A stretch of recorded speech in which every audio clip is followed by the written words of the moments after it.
Welcome. In this tutorial, I'm gonna show you or teach you how to change theme in FIFA Mobile. So if you want to know how I did it, just keep on watching. So first of all, you want to launch your FIFA Mobile application. So now, just go ahead and click on the settings icon at the upper right corner of your screen. Now click on select crest.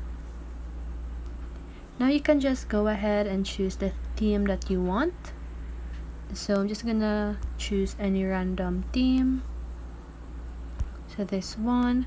And then after that, just go ahead and click on select. So now as you can see,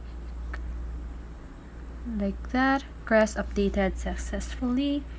So now your theme has been changed. So that's it. I hope this video helped you, and if it did, make sure to like, subscribe, and hit the bell notification so you won't miss a video. See you on the next one, and have a great day.